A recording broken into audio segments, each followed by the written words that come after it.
Bismillahirrahmanirrahim. Assalamualaikum warahmatullahi wabarakatuh. Alhamdulillahi rabbil alamin. Wassalatu wassalamu ala ashrafil anbiya'i wal mursalin. Nabiyyina Muhammadin wa ala alihi wa sahbihi ajma'in. Ashhadu an la ilaha illallah wahdahu la syarika lah. Wa ashhadu anna Muhammadan abduhu wa rasuluh. Allahumma la ilma lana illa ma 'allamtana innaka antal alimul hakim. Amma ba'd. Masih fi syarhi kitab Al-Qawl As-Sadid. Syarah Kitab Tauhid oleh Syekh Abdurrahman bin Nasir As-Sa'di rahimahullah. Pada pertemuan terdahulu sudah masuk pada bab yang ke-20 atau bab yang ke-19 ya. Qala rahimahullah babu ma jaa'a minat taghlidhi fi man 'abadallaha 'inda qabri rajulin salihin fa kaifa idza 'abadah. Bab penjelasan ya, keterangan yang datang berupa ancaman keras, larangan keras bagi siapa yang beribadah kepada Allah di sisi kubur orang soleh. Ini saja dilarang keras. Fakaifa idza abadah. Maka bagaimana lagi kalau dia menyembah orang soleh tersebut. Sudah kita jelaskan terkait dengan maksud bab ini. Dibawakan oleh Al-Musannif rahimahullah. Apa tujuan beliau membawakan bab ini. Dan hubungan bab ini dengan bab sebelumnya. Qala rahimahullah. Dalam menjelaskan masalah ini beliau membawakan 4 dalil. Yang mana semuanya dari hadis. Dalil yang pertama. Qala fis sahihi. An Aisyah radhiyallahu anha anna ummi Salama radhiyallahu anha dzakarat li Rasulillah sallallahu alaihi wasallam kanisatan ra'atha bi ardil Habasyah wa ma fiha minas suwar faqala ulaiki idza mata fihimur rajulus salihu aw qala al abdus salihu banau ala qabrihi masjida wa sawwaru fihi tilka suwar ulaiki syirarul khalqi indallah. Dalam As-Sahih, yakni dalam Sahih Bukhari dan Muslim. As-Sahih di sini yang dimaksud adalah Sahih Bukhari dan Muslim, al-muttafaq alaih.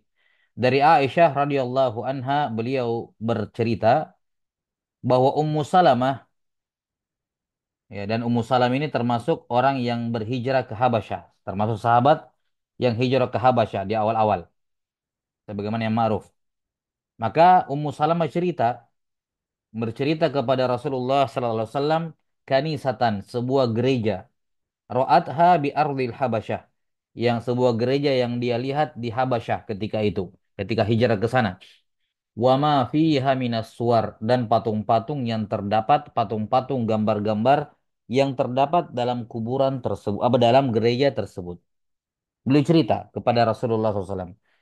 Maka beliau Sallallahu Alaihi Wasallam bersabda. Ulaiki. Mereka itu wahai Ummu Salamah. Idza mata fihimur rajulus salihu. Au qala al-abdus salih. Mereka itu wahai Ummu Salamah, jika ada orang soleh atau hamba Allah yang soleh meninggal di tengah-tengah mereka, ya, setelah mereka kuburkan, banau ala qabrihi masjida. Mereka membangun kubur di atas, membangun masjid di atas kuburannya. Wasawwaru fihi tilka suwar. Kemudian masjid yang dibangun di atas kuburan itu dibuatlah gambar-gambar itu, digambarilah itu. Yang dimaksud masjid di sini tentu saja gereja ya, kanisa. Karena kanisa adalah masjid, yakni tempat sujud apa tempat beribadahnya umat Nasrani. Ya, jadi mereka kalau meninggal orang soleh, kaum Nasrani ini, kalau ada orang soleh meninggal di antara mereka dibangunkan gereja di atasnya. Kemudian gereja itu digambari gambar-gambar itu tuh, patung gambar. Ulaiki syirarul khalqi indallah. Mereka ini adalah makhluk yang paling buruk di sisi Allah. Tapi ini dalil yang pertama disebutkan oleh beliau rahimahullah. Sisi pendalilannya, sisi pendalilannya, karena di judul bab apa? Taglid, larangan keras beribadah kepada Allah di sisi kubur orang soleh. Sisi pendalilannya bahwa orang Nasrani ini, ketika ada yang meninggal, dibangun di atasnya gereja. Kemudian mereka buat gambar-gambar di situ, yakni dan juga beribadah dalam gereja itu, yang mana notabene gereja itu di atasnya kuburan. Jadi imma mereka ibadah di atas kubur atau beribadah di samping kubur. Yang jelas kubur ini berada di atas gereja. Berada di bawah gereja. Ya, ini dilarang keras oleh Nabi SAW. At-taglid. Ada taglid. Mana taglidnya? Ini sisi pendalilannya ulaiki syirarul khalqi indallah. Ini taglid dari Nabi SAW. Peringatan keras. Larangan keras jangan ikuti mereka. Jangan kalau ada orang meninggal ya dikubur baru dibangun masjid di atasnya. Jangan ya. Atau misalnya ada masjid, nah ya duluan kemudian yang bangun masjid meninggal dikubur di dalam masjid. Jangan. Ulaiki syirarul khalqa indallah. Pelaku seperti itu adalah orang yang paling buruk di sisi Allah. Lihat, ini taglidnya Nabi SAW. Karena kan babnya apa? Maja'annya taglid, ancaman keras, larangan keras. Dari sudut pandang mana larangan kelasnya? Yakni sifat yang tersebut terakhir. Ulaiki syirarul khalqi indallah. Menunjukkan ini larangan keras karena disebutkan mereka sebagai makhluk yang paling buruk di sisi Allah Ta'ala. Kemudian Al-Musannif rahimahullah, Syekh Muhammad Ibn Abdul Wahab menyebutkan apa hal yang beliau petik dari hadis di atas, hadis Aisyah ini. Kata beliau, "Fahaulai jama'u bainal fitnatain, fitnatul quburi wa fitnatut tamatil." Maka mereka ini menghimpun antara dua fitnah. Yani fitnah di sini maksudnya kerusakan. Ya, mereka menghimpun dua kerusakan. Kerusakan yang pertama fitnatul kubur. Ya, kerusakan yang terkait dengan kuburan yakni karena mereka membangun gereja tempat sholat di atas kubur. Dan yang kedua wa fitnatut tamasil, kerusakan yang terkait dengan patung-patung. Terkait dengan patung-patung. Baik. Wallahu taala alam bissawab. Ini dalil yang pertama jelas menunjukkan ancaman keras, larangan keras dari Nabi Sallallahu Alaihi Wasallam ya kepada orang yang menyembah Allah tapi di atas kubur atau di bawah di samping kubur. Nabi Sallallahu Alaihi Wasallam mengatakan itu perbuatan makhluk yang paling jelek. Dalil yang kedua, walahuma anha radhiyallahu anha annaha qalat lamma nuzila bi Rasulillahi sallallahu alaihi wasallam tafiqa yatrahu khamisatan lahu ala wajhihi فإذا اغتم بها كشفها فقال وهو كذلك لعنة الله لعنة الله على اليهود والنصارى اتخذوا قبور أنبيائهم مساجد. Iya, يحذر ما صنعوا ولولا ذلك لأبرز قبره غير أنه خشي أن يتخذ مسجدا أخرجاه. Ya, ini hadis Bukhari dan Muslim. Ini pengulangan ya. Akhrajahu. Padahal di depan sudah disebut walahuma. Riwayat keduanya Bukhari Muslim. Disebut lagi di bawah akhrajahu. Diriwayatkan oleh keduanya. Ini double ya. Labas. Dalil yang kedua dari Aisyah radhiyallahu anha. Masih dalam riwayat Bukhari Muslim. Beliau bercerita. Tatkala nuzila. Yani Nabi SAW sudah akan meninggal. Sudah turun malaikat. Malakul maut akan mencabut nyawa beliau. Ya. Tafiqa yatrahu khamisatan lahu fi wajhi. Beliau menutupkan khamisah, pakaian ya, kain ya. Nah, beliau menutupkan kain di atas wajah beliau. Fa idza tamma biha kasyafaha. Kalau sudah agak apa namanya? Kesulitan karena menutup wajah dengan apa kainnya, sudah panas, sudah kepanasan atau sudah sulit untuk bernafas kasyafaha. Beliau buka kain tersebut dari wajah beliau. Beliau singkap kain tersebut dari wajah beliau faqala wa huwa kadzalik. Lihat. Dan beliau bersabda dalam kondisi beliau demikian, dalam kondisi sudah hampir sakratul maut. Beliau sempat bersabda seperti ini. Apa sabda beliau? La'natullahi 'alal yahudi wan nasara. Allah melaknat kaum Yahudi dan Nasrani. Apa alasannya dilaknat? Ittakhadhu qubur anbiya'ihim masajid. Mereka menjadikan kubur-kubur nabi mereka sebagai masjid, yakni sebagai tempat sholat. Imma mereka sholat beribadah di atas kubur nabinya, ya dengan cara dibangunkan apa di atas kubur itu dibangunkan tempat gereja dan semacamnya, ya sawami, ya saumah gitu ya tempat ibadahnya Yahudi, ataukah di sampingnya. Hmm. Ataukah beribadah kepada Allah di samping kubur tersebut. Ini merupakan bentuk menjadikan kubur sebagai masjid, yaitu beribadah di atasnya atau beribadah di sisinya, di sampingnya, walaupun ibadahnya kepada Allah Subhanahu wa taala. Iya.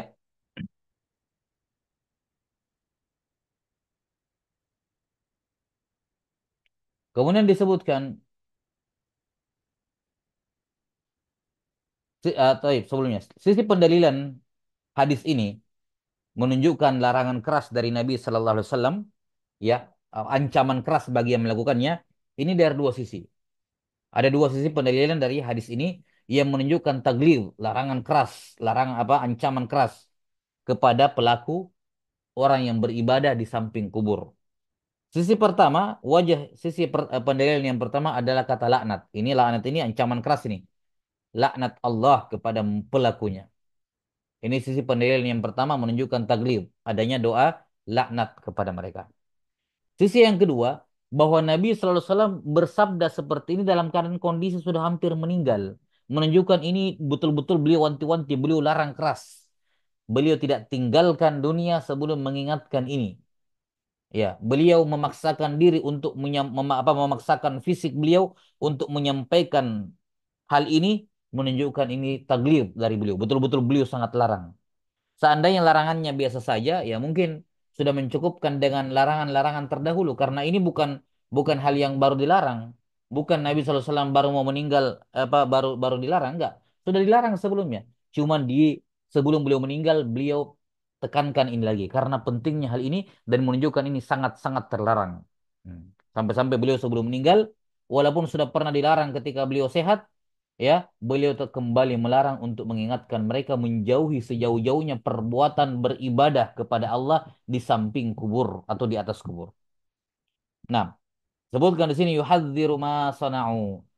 Ya, beliau sallallahu alaihi wasallam mentahdzir perbuatan Yahudi dan Nasrani, mengingatkan keburukan perbuatan Yahudi dan Nasrani.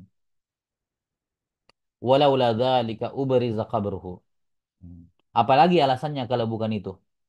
Apalagi alasannya kalau kecuali Nabi SAW apa mentahzir, yakni melarang dari perbuatan Yahudi dan Nasrani, melarang keras menjadikan kubur nabi-nabi sebagai masjid atau kubur selain Nabi, kubur siapapun nggak boleh dijadikan sebagai masjid.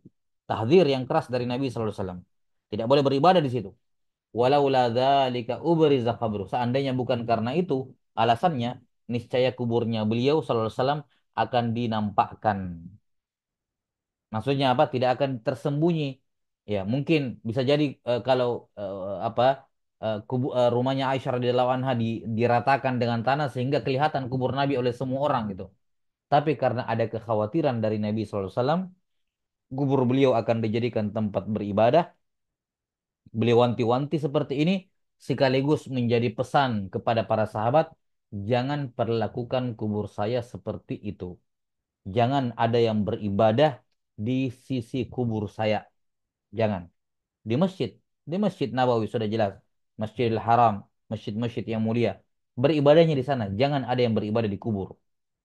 Ya, karena Nabi SAW ya mungkin wahyu dari Allah atau yang semacamnya. Beliau tahu akan ada kalau kuburnya terbuka terang-terangan ya. Kuburnya beliau SAW terbuka. Akan banyak orang yang beribadah kepada Allah di samping kubur. Yang bisa pada akhirnya mengantarkan kepada penyembahan kepada kubur. Nah, makanya walaula dzalik seandainya bukan karena kekhawatiran itu, seandainya bukan karena alasan itu, niscaya kubur beliau akan diperlihatkan. Ghaira annahu khusya an yuttakhadha masjida. Hanya saja dikhawatirkan oleh para sahabat kubur beliau akan dijadikan masjid, yakni akan dijadikan tempat sholat, walaupun tidak dibangun masjid di situ. Maka kalimat masjid di sini bermakna isim makan, tempat sujud, tempat beribadah. Walaupun bukan berupa bangunan. Jadi masjid di sini belum tentu bangunan masjid gitu ya. Misalnya ada kuburan nih. Terus dia datang ke kubur tersebut beribadah kepada Allah, sholat di situ. Sholat kepada Allah tapi di sampingku kubur. Maka yang seperti ini telah menjadikan kubur sebagai masjid. Ya, karena masjid di sini bermakna tempat beribadah. Baik, tempat beribadah. Sudah berlalu pada firman Allah, wa annal masajida lillah fala tad'u ma'allahi ahda, bahwa masajid di situ bermakna apa? Al-khudu, ya, al-ibadah, beribadah kepada Allah taala. Taib. Ini dalil yang kedua jelas ancaman keras dari dua sisi. Yang pertama laknat, didoakan laknat dan laknat ini hukuman keras, menunjukkan larangan keras. Kemudian yang kedua apa? beliau mengucapkan ini ketika kondisi sudah hampir sudah dekat dengan sakaratul maut, menunjukkan ini larangan sangat keras sampai-sampai beliau paksakan diri beliau untuk mengancam agar jangan ada yang melakukannya. Nah, kalau ini laknat diperoleh oleh mereka yang beribadah kepada Allah tapi di samping kubur, maka bagaimana lagi dengan orang yang menyembah penghuni kubur tersebut? Beribadah kepada penghuni kubur, mereka lebih layak untuk dilaknat dan apa? Perbuatan mereka merupakan kesyirikan akbar sebagaimana yang telah disebutkan sebelumnya. Dalil yang ketiga, wali muslimin an Jundab ibn Abdullah radhiyallahu anhu annahu qala sami'tu an-nabiyya sallallahu alaihi wasallam qabla an yamuta bi khamsin wa huwa yaqul inni abra'u ila Allah an yakuna li minkum khalil fa inna Allah qad ittakhadhani khalila kama ittakhadha Ibrahim khalila. Walau kuntu muttakhidan min ummati khalila lattakhadtu Aba Bakrin khalila. Ala wa inna man kana qablakum kanu yattakhiduna qubura anbiya'ihim masajid. Ala fala tattakhidul qubura masajid fa inni anhaakum an dzalik. Ini dalil yang ketiga. Dalam riwayat Muslim dari sahabat Jundab Ibn Abdillah. Dua bacaannya Jundab. Dua-duanya boleh. Ibn Abdillah radhiyallahu an. Beliau cerita, saya pernah mendengar Nabi SAW bersabda sebelum lima sebelum meninggal. Khamsin di sini karena dia muzakkar berarti ma'dudnya muannas. Berarti takdirnya khamsulayalin. Ya, saya pernah mendengar beliau SAW 5 malam sebelum meninggal.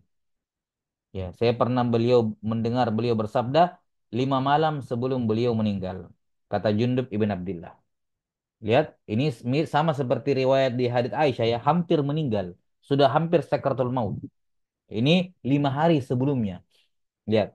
Jadi beliau sudah ingatkan larangan ini, larangan berbuat syirik seumur hidup. Jelas ya. Seumur hidup beliau sudah ingatkan.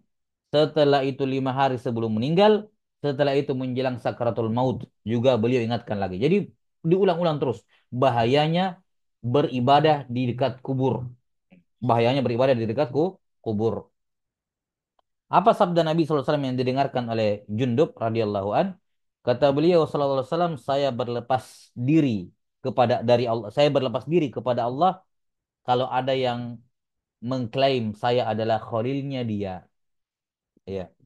Atau saya berlepas diri kepada Allah, afwan, saya berlepas diri kepada Allah kalau saya punya khalil di kalangan manusia. Hmm. Kenapa? Fa inna Allah qad ittakhadhani khalila kama ittakhadha Ibrahim khalila. Karena Allah telah mengangkat saya sebagai khalilnya, maka khalil saya hanyalah Allah. Sebagaimana Allah telah mengangkat Ibrahim sebagai khalil. Maka saya tidak akan mungkin mengangkat khalil ya dari kalangan manusia, dari kalangan makhluk. Tidak ada, saya tidak punya khalil ya dari makhluk. Kenapa? Karena Allah sudah menjadikan saya sebagai khalil. Jelas ya? Allah Ta'ala sudah menjadikan saya sebagai khalil. Sehingga tidak mungkin saya mengangkat khalil itu kayak merasa tidak puas dengan Allah. Ketika Allah sudah menjadikan saya sebagai khalil ya konsekuensinya saya sudah cukup dengan itu dan saya tidak butuh dan tidak akan mengangkat khalil yang lain. Hmm. Jelas ya? Taib. Dan ini tidak bertentangan dengan misalnya ucapan Abu Hurairah radhiyallahu an, "Ausani khalili bisalas." Khalilku. Ya, Khalil di sini bermakna sahabat atau orang yang paling disayangi. Khalil dari kata khullah, yang paling disayangi.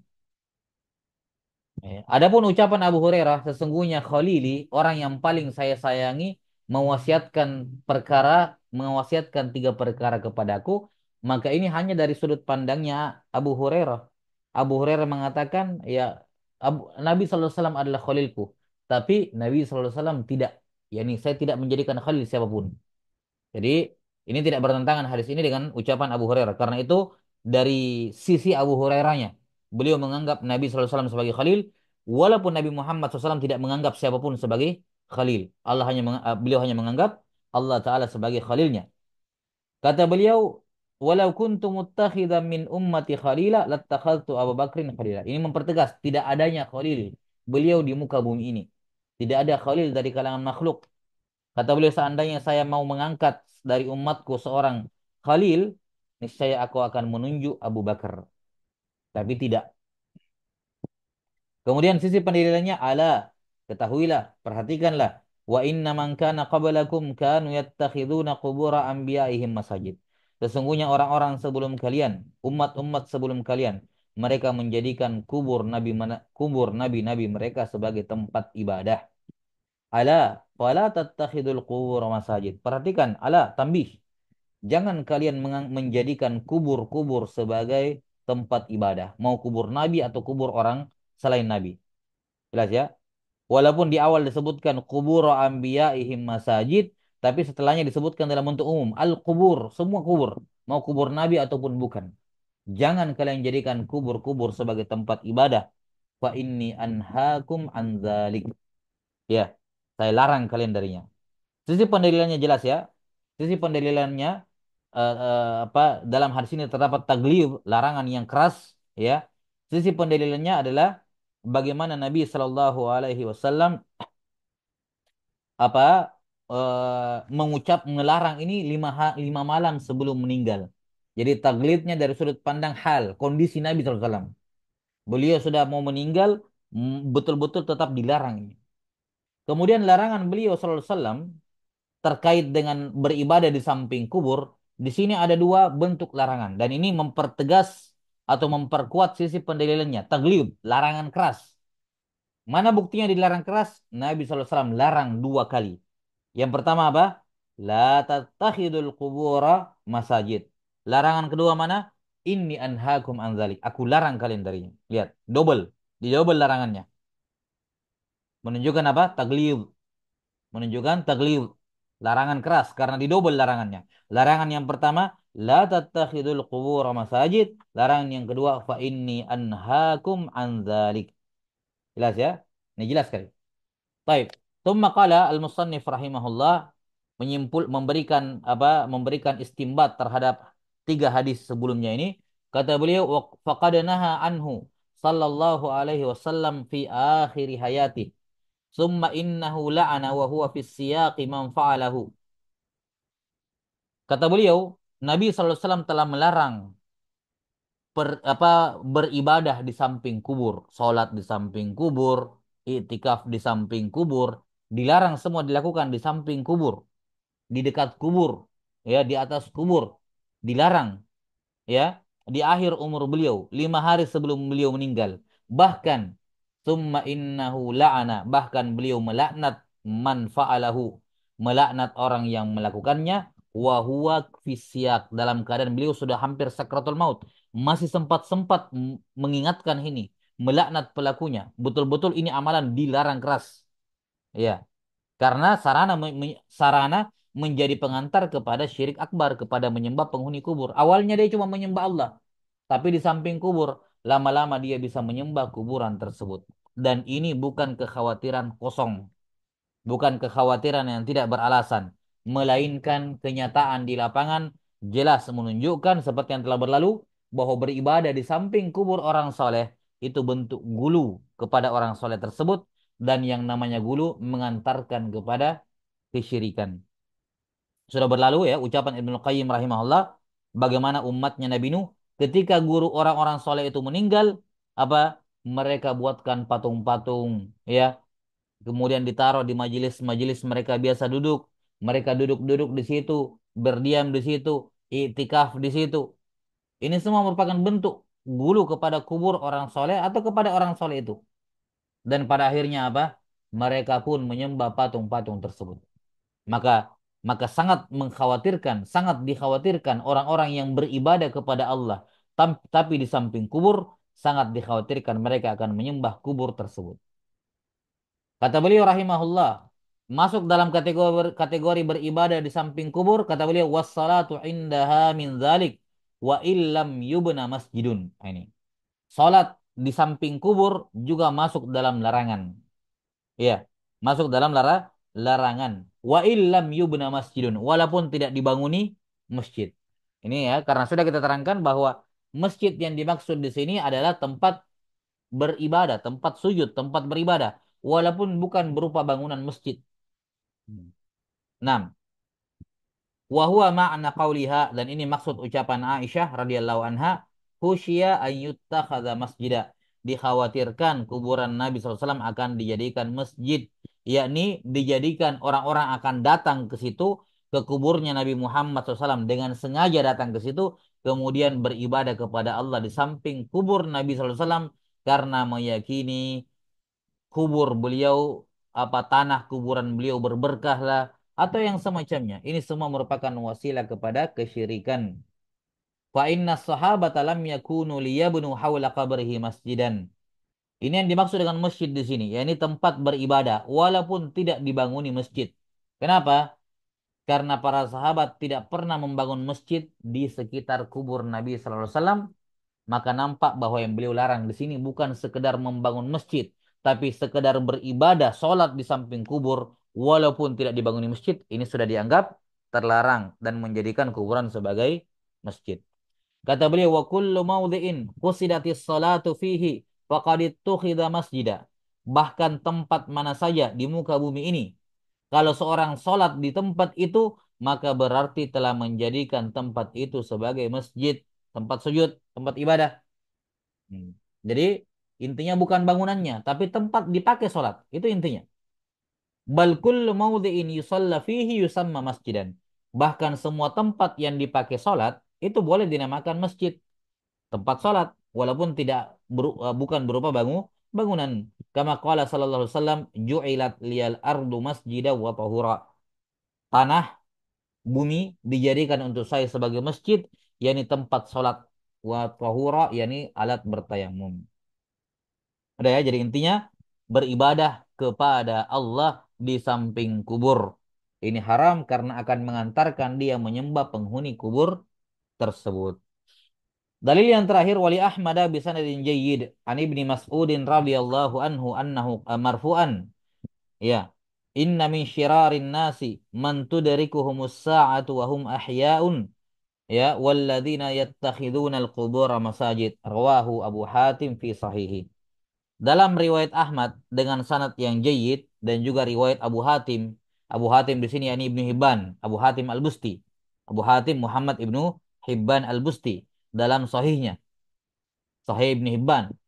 Dari sahabat Ibnu Mas'ud radhiyallahu an secara marfu'. Kata beliau, inna min syirarin nas. Di antara manusia yang paling buruk, di antara manusia yang paling buruk adalah mereka yang hidup ketika hari kiamat tegak. Nah, ini manusia paling buruk ini. Ketika terjadi hari kiamat, ketika bintang-bintang berjatuhan, ketika gunung berjalan sampai hancur, ketika bumi terbelah, ketika langit digulung oleh Allah Ta'ala, dia masih hidup. Nah, ini orang paling celaka. Karena orang yang beriman itu sudah meninggal sebelum hari kiamat. Nabi SAW bersabda, La taqumus sa'atu hatta la yuqalu fil ard Allah Allah. Tidak akan terjadi hari kiamat, tidak akan terjadi hari kiamat sampai di bumi ini tidak ada lagi yang bilang Allah. Tidak ada lagi yang bilang Allah. Berarti ketika hari kiamat terjadi, ini orang beriman sudah meninggal semua. Tinggal orang-orang paling buruknya. Kepada mereka lah, atas mereka lah terjadi hari kiamat. Mereka lah yang merasakan kehancuran, kebinasaan. Ya, ini siksaan kepada mereka di dunia. Baik. Dikatakan di antara manusia yang paling buruk adalah mereka yang masih hidup ketika hari kiamat. Orang yang kedua yang paling buruk, walladzina yattakhidunal qubura masajid. Orang-orang yang menjadikan kubur sebagai tempat beribadah. Hmm. Sisi pendalilan taglid di sini ya adalah sabda beliau bahwa orang yang yattakhidunal qubura masajid ini syirarun nas, manusia yang paling buruk. Sama seperti di hadis yang pertama, ulaiki syirarul khalqi indallah. Ketika mereka disematkan kepada mereka sifat makhluk yang paling buruk, manusia yang paling buruk, itu berarti perbuatan itu terlarang dengan larangan yang sangat keras. Taglid, dilarang betul-betul, ya dengan larangan yang tegas lagi keras. Jangan coba-coba beribadah di samping kubur, walaupun beribadahnya kepada Allah. Jangan coba-coba. Dilarang keras. Nah, wallahu taala a'lam bissawab. Saya kira jelas ya sisi pendalilan ya dari Al-Musannif rahimahullah dengan membawakan Hadis keempat hadis ini. Baik. Qala rahimahullah, qala asy-syarih rahimahullahu taala fi syarhihi bab. Hmm. Kata beliau, babu ma jaa annal ghuluwa fi quburis salihin yusayyiruha awthanan tu'badu min dunillah. Kata Syekh Abdurrahman bin Nasir As-Sa'di rahimahullah, afwan, sebelumnya ya. Ya.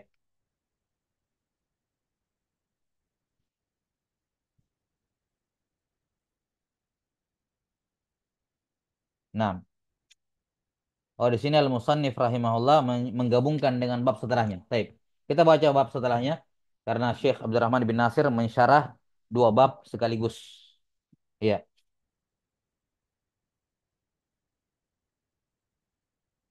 Nah, di sini malah dipisah ya. Lah bahasa. 6.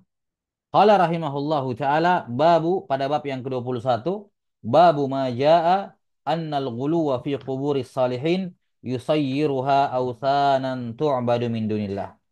Ya. Bab keterangan yang datang yang menjelaskan bahwa berlebih-lebihan gulu terhadap kubur orang saleh akan menjadikannya sebagai berhala yang disembah selain Allah. Akan menjadikannya sebagai berhala yang disembah selain Allah. Taib. Pada bab ini beliau rahimahullah akan menjelaskan bahayanya gulu kepada kubur orang soleh, ya, dan bahwasanya gulu berlebih-lebihan mengkultuskan memuliakan kubur orang soleh itu akan berakhir pada perbuatan menjadikan kubur itu sebagai ausan, sebagai berhala yang disembah selain Allah Subhanahu wa taala. Disembah sebagai apa sembahan selain Allah Subhanahu wa taala. Taib.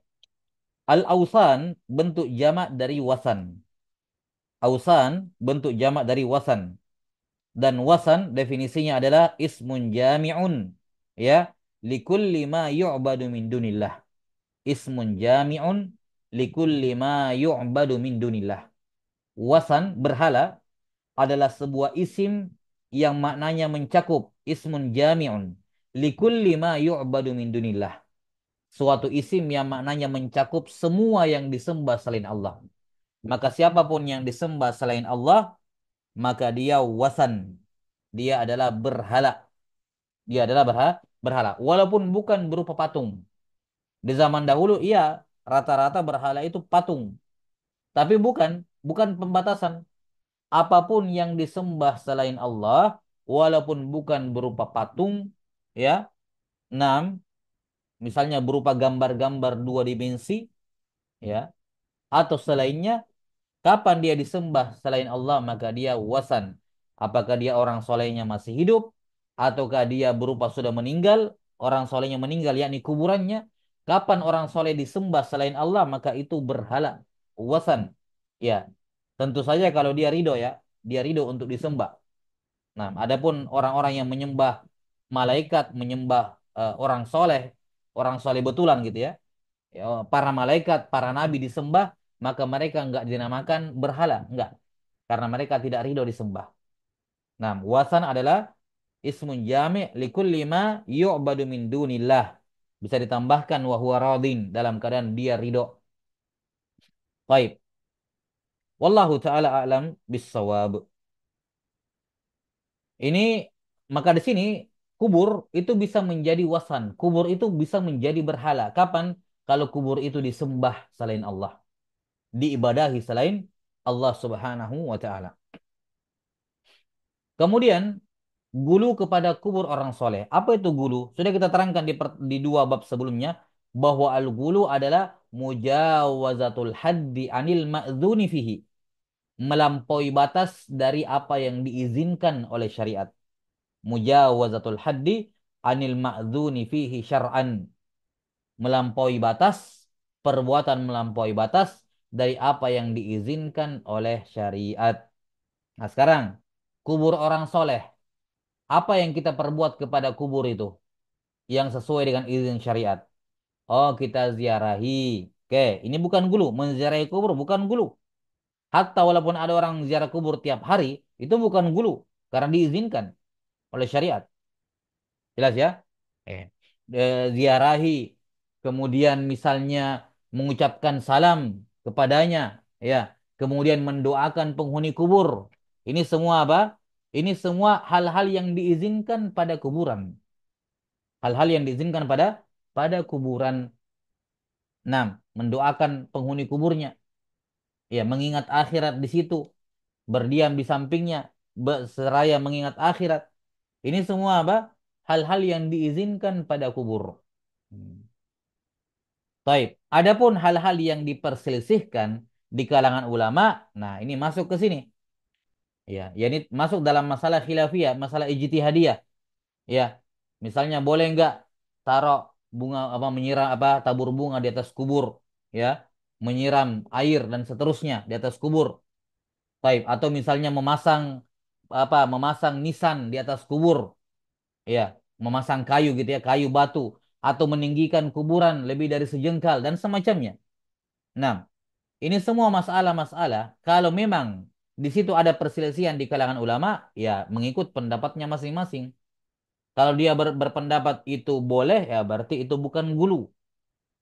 Ya, kalau dia berpendapat itu tidak boleh, berarti itu gulu karena menurut dia tidak boleh, tidak diizinkan oleh syariat. Jelas ya? Misalnya memasang batu atau memasang kayu, ya, sebagai penanda kubur. Bagi yang mengatakan itu tidak boleh, mereka boleh mengatakan itu gulu. Tapi bagi yang mengatakan boleh, ya tidak bisa dikatakan gulu, ya, karena memang ini masalah diperselisihkan. Ala kulihal, gulu definisinya adalah segala sesuatu atau gulu pada kubur orang soleh adalah memperlakukan kuburan, ya, dengan perbuatan yang tidak diizinkan oleh syariat. Nah, salah satu yang jelas tidak diizinkan oleh syariat terhadap kuburan, baik kubur orang soleh maupun kubur selainnya, adalah apa? Beribadah di situ. Walaupun beribadahnya kepada Allah tetap dilarang. Kenapa? Sudah tersebut dalil-dalil larangannya. Karena itulah beribadah kepada Allah di samping kubur itu fix merupakan gulu. Karena larangannya jelas. Baik, ini maksud dari bab ini. Adapun hubungan bab ini dengan bab sebelumnya saya kira jelas ya. Hubungannya jelas sekali. Bisa dikatakan bab 20 ini atau bab 21 ini adalah natijah hasil dari bab sebelumnya. Di bab sebelumnya apa? Ya, taglid, larangan keras orang yang menyembah kepada Allah di samping kubur orang soleh, apalagi kalau dia sembah, lebih dilarang lagi. Nah, di bab ini dikatakan kenapa, iya, kenapa guru beribadah kepada Allah di samping kubur orang soleh dilarang? Karena itu merupakan bentuk gulu, ya, dan itu akan menjadikannya sembahan yang disembah selain Allah. Taib, afwan. Bab 21 ini bisa dikatakan taklil. Ya, taklil alasan dari bab yang ke-20. Di bab yang ke-20 sebelumnya apa? Taglid, dilarang keras. Dilarang keras beribadah kepada Allah di samping kubur orang soleh. Kalau ada yang menanyakan apa taklilnya, kenapa apa taklilnya dilarang?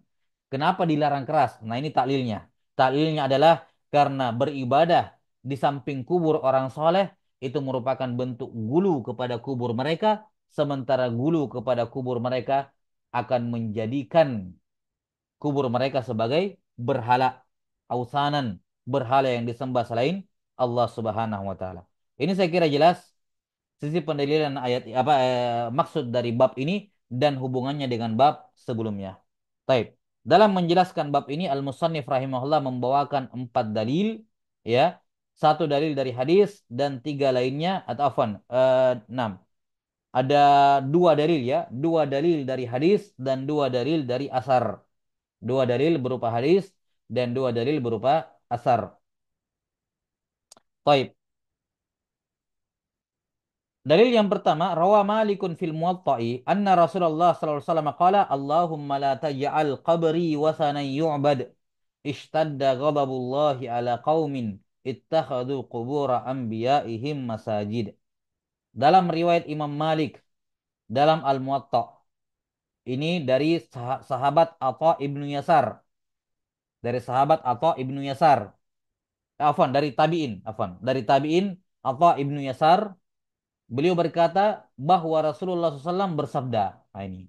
Tabi'in berkata Rasulullah SAW bersabda. Ini berarti hadisnya mursal. Mursal karena tabi'in atau bin Yasar berkata anna Rasulullah SAW qal. Seakan-akan beliau dengar. Padahal jelas tidak. Maka ini hadisnya mursal. Cuman ini doif ya. Hadis mursal. Walaupun demikian ada sejumlah riwayat hadis-hadis yang memperkuat riwayat mursal ini sehingga bisa dikuatkan naik ke derajat hasan. Ya, di antaranya adalah hadis-hadis yang telah berlalu di bab sebelumnya. Itu bisa menguatkan hadis ini. Baik. Adapun maknanya, Nabi SAW pernah berdoa, "Ya Allah, jangan jadikan kuburku sebagai berhala yang disembah. Sungguh sangat besar kemurkaan Allah kepada kaum yang menjadikan kubur nabi mereka sebagai masjid." Lihat ya, sisi pendalilannya jelas.